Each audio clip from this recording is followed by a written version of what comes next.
Hello everyone. Recently आपके बिहार दरोगा के एग्जाम्स चल रहे हैं। मतलब कि अभी जो 18 जनवरी को एग्जाम आपका हुआ, इसमें करंट अफेयर के जो क्वेश्चंस पूछे गए हैं ये डायरेक्ट क्लास से पूछे गए हैं। लगभग 35 क्वेश्चंस ये स्टैटिक और करंट के मैंने देखे हैं जो क्लास में मैंने पढ़ाए हैं, तो सोचा एक बार एनालाइज कर लेते हैं। हम आप भी मैच कर पाएंगे यदि डेली के नोट्स बनाते हैं कि किस दिन करंट अफेयर में ये क्वेश्चन मैंने आप लोगों को कवर कराया है। चलिए डिस्कशन करते हैं। आरबीआई के गवर्नर से सवाल है। जब जब आप लोगों को मैं आरबीआई का क्वेश्चंस पढ़ाती थी स्टैटिक जीके के फॉर्मेट में, इसके गवर्नर और 4 डिप्टी गवर्नर का नाम जरूर ऐड करती थी। तो रिजर्व बैंक ऑफ इंडिया के 26वें गवर्नर संजय मल्होत्रा है। इसका फॉर्मेशन ईयर हो जाएगा 1 अप्रैल 1935। मुंबई महाराष्ट्र में हेडक्वार्टर है। अब यदि आपसे नेक्स्ट शिफ्ट में पूछ लिया गया कि इसके पहले गवर्नर कौन थे, तो ये ऑसबॉर्न स्मिथ थे। पहले भारतीय गवर्नर सीडी देशमुख थे।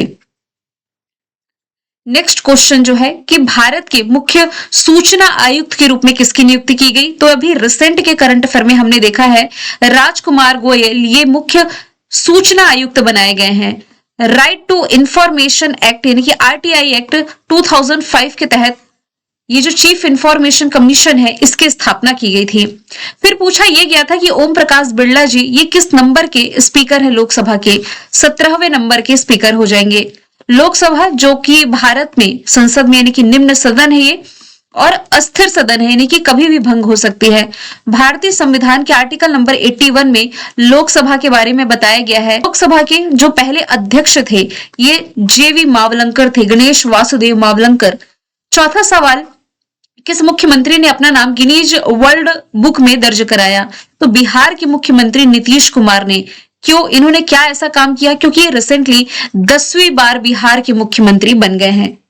फिर एक क्वेश्चन पूछा गया नीति आयोग से कि इसका एस्टैब्लिश ईयर क्या है। 2005 में जब पंचवर्षीय योजना चल रही थी 2012 से 17 वाली, उस समय कांग्रेस की सरकार थी। इसी बीच 2014 में एनडीए की सरकार आ गई और एनडीए की सरकार ने पंचवर्षीय योजना को समाप्त करते हुए नीति आयोग का गठन किया था 1 जनवरी 2015 को, जिसका हेडक्वार्टर हो जाएगा दिल्ली में। देश के प्रधानमंत्री नरेंद्र मोदी जी इसके हेड हो जाएंगे और इसके डिप्टी हेड यानी कि उपाध्यक्ष हो जाएंगे सुमन बेरी। यदि आपसे सीईओ से सवाल पूछा जाए तो ये बीवीआर सुब्रमण्यम हो जाएंगे। सवाल 6वां है कि फ्रांस के प्रधानमंत्री कौन बने। सेबेस्टियन लोकोर्नो का नाम याद रखें। सितंबर में इन्होंने पदभार ग्रहण किया, मिड सितंबर तक फिर से इस्तीफा दे दिया और लास्ट सितंबर आते आते तक ये फिर से प्रधानमंत्री बन गए। फ्रांस के जो प्रेसिडेंट है ये इमैनुअल मैक्रोन है, और इमैनुअल मैक्रोन यानी कि फ्रांस ही लास्ट ईयर का जो रिपब्लिक डे था 2025 का, माफ कीजिएगा 2024 वाले में मुख्य अतिथि फ्रांस था, 2025 वाले में मुख्य अतिथि था इंडोनेशिया, और इससे जो अब है इस साल का, इसमें यूरोपीय यूनियन की हेड जो है उर्सुला वांडेर और एंटोनियो कोस्टा शामिल होने जा रहे हैं। How many aircraft participated in Surya Kiran arrow show. देखिए सूर्य किरण अभ्यास जो है ये भारत और नेपाल के बीच आयोजित किया जाता है। 9 फाइटर प्लेन ने इसमें पार्टिसिपेट किया था।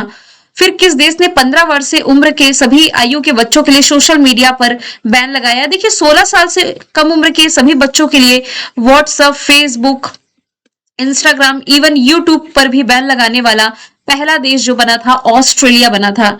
ये हमने करंट अफेयर में ऑलरेडी देखा हुआ है। फिर वेनेजुएला की कैपिटल काराकस है। वेनेजुएला इसलिए चर्चे में आया है क्योंकि यहाँ के जो राष्ट्रपति हैं निकोलस मादुरो और इनकी वाइफ को गिरफ्तार किया गया है अमेरिकी सेना के द्वारा।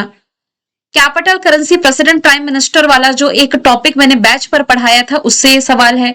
मलक्कल जलडमरू मध्य जो कि मलेशिया के मलाया और इंडोनेशिया के सुमात्रा को सेपरेट करती है ना।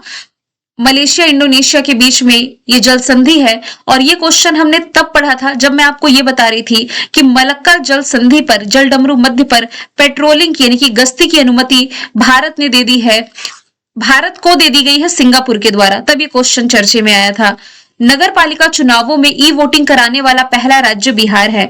एडिशनल तौर पर मैंने ये भी बताया था कि बिहार में जो ई वोटिंग हुई है, पहली महिला ई वोटर जो बनी थी विभा देवी बनी थी। पुरुषों में ये मुन्ना कुमार बने थे। फिर हाल ही में हाल में नहीं, ये स्टैटिक का सवाल है कि पर्यावरण डॉल्फिन अनुसंधान केंद्र ये पटना बिहार में स्थापित किया गया। ये 2024 का क्वेश्चन आपसे पूछा गया है।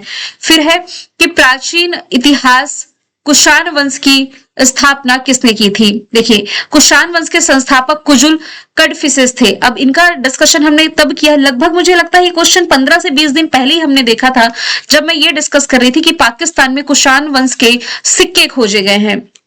फिर Kanger valley national park Chhattisgarh में है, इसलिए चर्चे में आया क्योंकि यूनेस्को के ये अस्थायी लिस्ट में, अमूर्त सांस्कृतिक विरासत के अस्थायी लिस्ट में ये शामिल किया गया था। विरासत सूची में शामिल किए जाने को लेकर के इसे अस्थायी लिस्ट में शामिल किया गया। अस्थायी लिस्ट वे होती है जिन्हें फ्यूचर में वर्ल्ड हेरिटेज घोषित किया जा सकता है। फिर एक क्वेश्चन है, बिहार का पहला विज्ञान केंद्र स्थापित किया गया था पटना बिहार में, और भारत के जो मुख्य निर्वाचन आयुक्त है ये ज्ञानेश कुमार है। Election commission of India article भी मैंने पढ़ाया है, 324 से 329 के बीच इसका उल्लेख है। दिल्ली में हेडक्वार्टर है। सुकुमार सेन जो है ये इलेक्शन कमीशन ऑफ इंडिया के पहले अध्यक्ष रहे हैं। और देखिए, दो अन्य निर्वाचन आयुक्त भी होते हैं इसमें। एक यदि देखें तो सुखबीर संधू हो जाएंगे और इसमें दूसरे हो जाएंगे विवेक जोशी। तो एडिशनल तौर पर आप ये भी रिलेट कर सकते हैं। फिर एक क्वेश्चन पूछा गया है हैप्पीनेस इंडेक्स से, पड़ोसी पाकिस्तान की रैंकिंग इसने पूछ ली है 109। तो खुशहाली सूचकांक जो मार्च के महीने में रिलीज किया जाता है, क्योंकि 20 मार्च को आपका वर्ल्ड हैप्पीनेस डे मनाया जाता है। लगातार 8वें वर्ष जो फिनलैंड है ये दुनिया का सबसे खुशहाल देश बना हुआ है। 118वें नंबर पर भारत है। फिर कौन सी नदी है जो भूमध्य रेखा को 2 बार काटती है। यहां मैंने अफ्रीका का मैप बना दिया, यहां मैंने इंडिया का मैप बना दिया। तो इंडिया में कई बार मैंने बताया कि मध्य प्रदेश की जो माहे रिवर है ये ट्रॉपिक ऑफ कैंसर यानी कि कर्क रेखा को 2 बार काटेगी। अफ्रीका महाद्वीप में आए तो ये मकर रेखा, माफ कीजिएगा, ये भूमध्य रेखा जिसे आप इक्वेटर भी कह सकते हैं, और यहाँ नीचे आएंगे तो ये आपका हो गया मकर रेखा यानी कि ट्रॉपिक ऑफ कैप्रिकॉन। तो अफ्रीका महाद्वीप में यहाँ पर कांगो या जायरे रिवर है जो कि भूमध्य रेखा को 2 बार काटेगी। जबकि साउथ अफ्रीका के साइड में आएंगे ना तो लिम्पोपो रिवर है जो कि मकर रेखा को 2 बार काटेगी।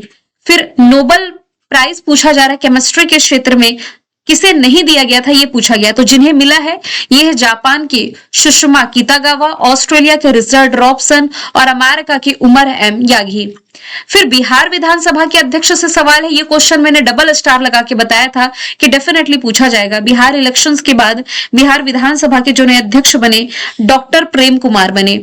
फिर ऑस्ट्रेलियन ओपन साल भर में होने वाले 4 ग्रैंड स्लैम में सबसे पहला है। अभी साल भर के जो 4 ग्रैंड स्लैम हुए थे यूट्यूब पर इसका एक कंप्लीट वीडियो मैंने प्रोवाइड कराया था। तो ऑस्ट्रेलियन ओपन में मेन सिंगल का टाइटल इटली के जेनिक सिनर ने जीता था। वुमेन सिंगल का टाइटल जो है ये अमेरिका की मेडिसन कीज ने जीता था। ऑस्ट्रेलियन ओपन और लास्ट में जो होता है यूएस ओपन, दोनों हार्ड कोर्ट पर खेले जाते हैं। फिर ऑस्ट्रेलियन ओपन के बाद होता है फ्रेंच ओपन, ये क्ले कोर्ट पर खेला जाता है। तीसरे नंबर पर विंबलडन ओपन होता है जो कि ग्रास कोर्ट पर खेला जाता है। 22वें नंबर का सवाल है कि अभी हाल ही में साइबर अपराध से निपटने के लिए जो ऐप लॉन्च किया गया था इसका नाम संचार साथी ऐप था।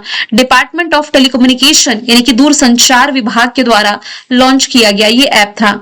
ओलंपिक के कलर से सवाल था, एग्जैक्ट तो नहीं पूछा गया कि 5 कलर है या 4, कोई कलर इसमें पूछा गया था।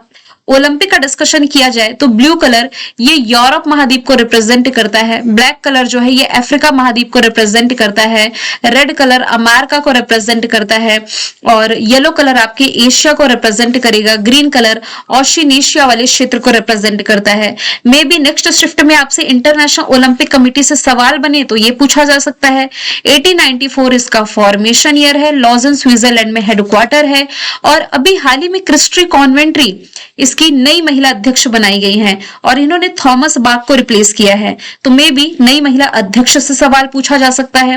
नाटो की मेंबर कंट्री से सवाल पूछा गया था जिसकी मेंबर कंट्री 32 है। नॉर्थ अटलांटिक ट्रीटी ऑर्गेनाइजेशन इसकी फुल फॉर्म है, ब्रुसेल से बेल्जियम में हेडक्वार्टर है।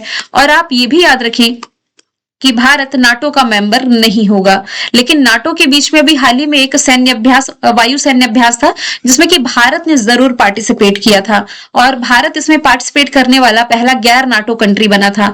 आपको ये बता दूं मैं, भारत G20 का मेंबर है, G7 का मेंबर नहीं है।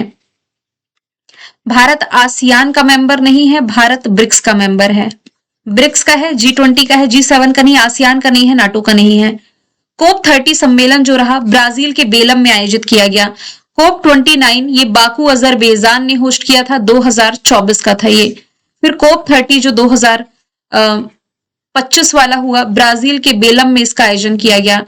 इससे जो नेक्स्ट होना है कोप 31 तुर्की इसे होस्ट करेगा 2026 यानी कि इस साल। इससे जो नेक्स्ट होगा कोप 32 ये होस्ट करने जा रहा है इथियोपिया और ये 2027 में होगा। नेशनल स्पेस डे 23 अगस्त को मनाया जाता है क्योंकि इसी दिन भारत का जो चंद्रयान मिशन था लास्ट वाला चंद्रयान 3 सफलतापूर्वक लैंड कर गया था साउथ पोल पर, और साउथ पोल पर सफलतापूर्वक सॉफ्ट लैंडिंग करने वाला पहला देश भारत बना था। ये लॉन्च किया गया था 14 जुलाई 2023 से, लैंड किया था 23 अगस्त को। तो सरकार के द्वारा नेशनल स्पेस डे के रूप में मनाए जाने की घोषणा की गई थी। दवा के क्षेत्र में किसे नोबेल पुरस्कार, मेडिसिन के क्षेत्र में पूछा जा रहा है, मैरी ए ब्रुको को, फ्रेड रोमस्टेल को और शिमोन शाकागुची को। मे बी नेक्स्ट शिफ्ट में आपसे पीस का पूछा जा सकता है। मारियो मचाडा को मिला है क्योंकि मारिया मचाडा जो कि वेनेजुएला की विपक्षी नेता थी, अपना अवार्ड इन्होंने डोनाल्ड ट्रंप को दे दिया है, तो ये पूछे जा सकते हैं, ध्यान रखेंगे। इंटरनेशनल पीस डे सितंबर महीने की 21 तारीख को मनाया जाता है, लेकिन यूनाइटेड नेशंस ने एक नया दिन घोषित किया है 21 दिसंबर का, वर्ल्ड मेडिटेशन डे के रूप में मनाने का, यानी कि विश्व ध्यान दिवस के रूप में मनाने का। तो एडिशनल तौर पर आप ये याद रखें। अभी भारत यूके के बीच में जो कोंकण अभ्यास रहा था, जिसमें कि कोंकण मतलब ब्रिटेन की तरफ से जो जहाज पार्टिसिपेट किए, ये HMS प्रिंस ऑफ वेल्स है, HMS रिचमंड ये शामिल हुए। भारत को इसमें INS विक्रांत ने लीड किया था। फिर 30वें नंबर का सवाल है, खेल जगत से भारत रत्न पाने वाले पहले खिलाड़ी, तो ये सचिन तेंदुलकर। भारत रत्न भारत में खेल जगत का, माफ कीजिएगा, ये भारत का हाईएस्ट सिविलियन ऑनर है। खेल जगत का सर्वोच्च सम्मान तो मेजर ध्यानचंद खेल रत्न अवार्ड है। फिर 31वें नंबर का सवाल भारत रत्न से ही था कि 2019 में ये किसे मिला, क्योंकि इसके बाद तो घोषणा हुई नहीं है। 2019 में पूर्व राष्ट्रपति प्रणब मुखर्जी को, नानाजी देशमुख इन्हें मरणोपरांत और भूपेन हजारिका को भी मरणोपरांत दिया गया था। भारत रत्न के बाद जो दूसरा सर्वोच्च सम्मान पद्म विभूषण है, फिर पद्म भूषण है, पद्मश्री है। देखिए पद्म भूषण, विभूषण, पद्मश्री कितने लोगों को मिला जरूर याद रखें। इसमें शारदा सिन्हा को इनमें से क्या मिला था, इसका आंसर आप कमेंट बॉक्स में बताएं। रिसेंट के एग्जाम में पूछा गया, जो कि आपकी बिहार की लोक गायिका थी, प्रसिद्ध छठ पर्व से संबंधित थी। स्वीप का संबंध ये भारतीय निर्वाचन आयोग से है। भारतीय निर्वाचन आयोग के बारे में हम डिस्कस कर चुके। स्वीप की फुल फॉर्म बनती है systematic voters education and electoral participation. फिर रणथंभौर नेशनल पार्क से सवाल है, क्योंकि किसी राज्य का हम डिस्कशन करते थे तो स्टैटिक पार्ट जरूर ऐड करते थे, जिसमें कि जो रणथंभौर नेशनल पार्क है ये आपका हो जाएगा राजस्थान में। अब राजस्थान में कुछ और भी नेशनल पार्क हैं, जैसे कि सरिस्का रिलेट कर सकते हैं। सरिस्का के अलावा आपका हो गया इसमें Keoladeo, Ghana desert national park, Mukundara hills. आगे यदि हम देखें, ICC men's test cricketer of the year जो 2024 का अवार्ड था मिला 2025 में जसप्रीत बुमराह को। आईसीसी का फॉर्मेशन ईयर 1909 है, दुबई यूएई में हेडक्वार्टर है। जय शाह इसके हेड हो जाएंगे और इसके सीईओ से सवाल पूछा जाए तो ये संजोग गुप्ता हो जाएंगे। कौन? संजोग गुप्ता। भारतीय सैन्य अकादमी ये कहां पर स्थित है? देखिए भारतीय सैन्य अकादमी देहरादून में है। अब ये क्वेश्चन कहां मैंने पढ़ाया है एग्जैक्ट यदि बताऊं तो जब मैंने आपको ये बताया था कि भारतीय सैन्य अकादमी से ग्रेजुएट होने वाली जो पहली महिला बनी थी, ये करंट अफेयर जब हमने देखा था तब ये डिस्कशन किया था कि भारतीय सैन्य अकादमी है कहां पर। पहली बात तो साईं जाधव का नाम हमने देखा था। साईं जाधव ये इंडियन मिलिट्री एकेडमी से ग्रेजुएट होने वाली पहली महिला बनी थी, और ये इसका हेडक्वार्टर यदि पूछा जाए तो ये आपका कहां हो जाएगा? देहरादून उत्तराखंड में। 35 क्वेश्चंस हमने आज की इस क्लास में देखे। नेक्स्ट शिफ्ट जो आपकी बिहार दरोगा के एग्जाम्स होंगे वो भी मैं एनालाइज करा दूंगी। वीडियो को लेकर के अपने फीडबैक शेयर करना बिल्कुल ना भूलें। Thank you so much.